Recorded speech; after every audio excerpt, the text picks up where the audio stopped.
هي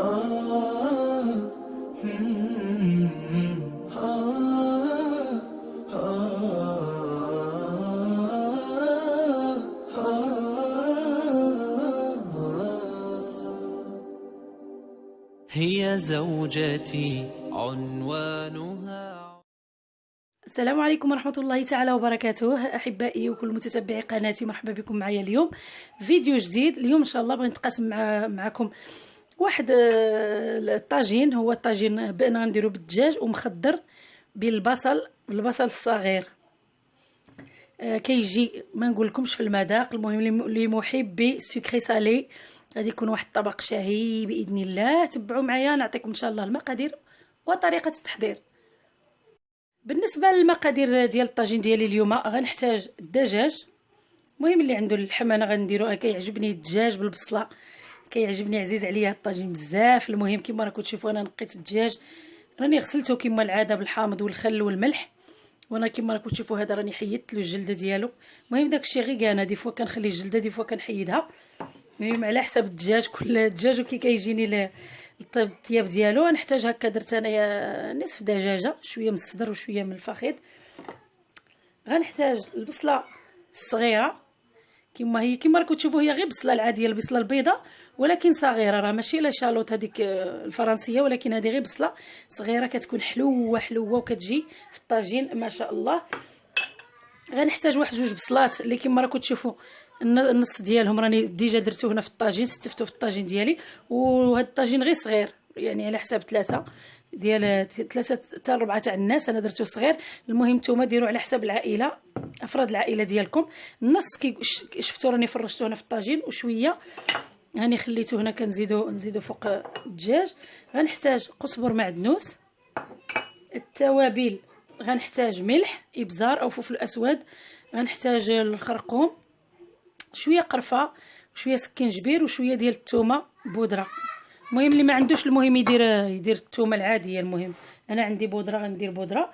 غنحتاج كما راكم تشوفوا شويه تاع الزبيب وشويه انا عندي تاع المشماش. المهم كل واحد على حساب داكشي اللي عنده في الدار. انا درتهم هنا شويه في الماء يرطابوا. غنحتاج نصف كاس تاع الماء، وغادي نحتاج زيت الزيتون، واحد نصف كاس تاع زيت الزيتون.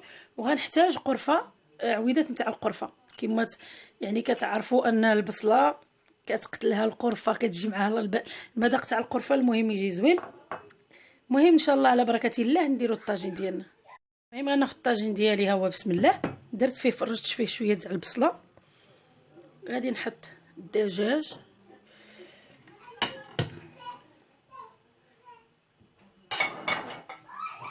على هذا الشكل هذا كما راكم تشوفوا. غادي نزيد هذيك البصله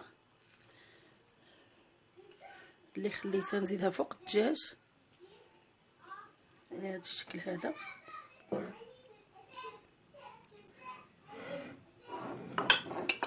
دوك العويدات تاع القرفه غادي ندير كما راكم تشوفوا. هادو العطور ديالي كاملين غادي نديرهم في واحد البول هكذا. غادي ندير فيهم كما شفتوا انا درتهم في البول. غادي نزيد عليهم نصف كاس تاع الماء، ولا ما كاملش كاع، غير باش ما كاملش كاع على هذا الشكل هذا. كما كتعرفوا البصله غتطلق الماء، الوغ سي با لا بين نديروا الماء بزاف، غير باش ندير هذا القوام ديالي هكذا باش نسقي به الطاجين ديالي. غادي ندير قزبر معدنوس،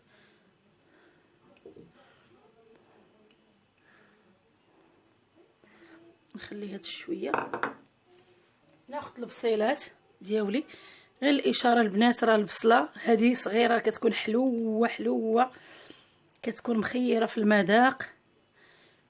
المهم راكم عارفين وهضرنا على المزايا ديال البصله، راكم عارفين ان البصله المهم انا ما غاديش نكثر بزاف. كي تشوفوا الطاجين هو غير صغير، نتوما ديروا على حساب افراد الاسره ديالكم.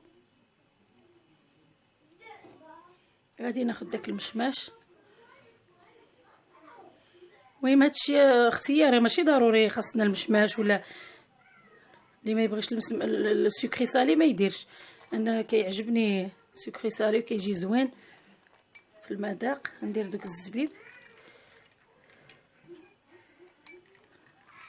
على هذا الشكل هذا بحال هكذا.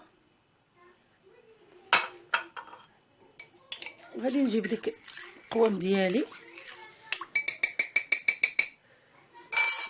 وغادي نسقي به الطويجين ديالي، المرقه هكذا على هذا الشكل هذا.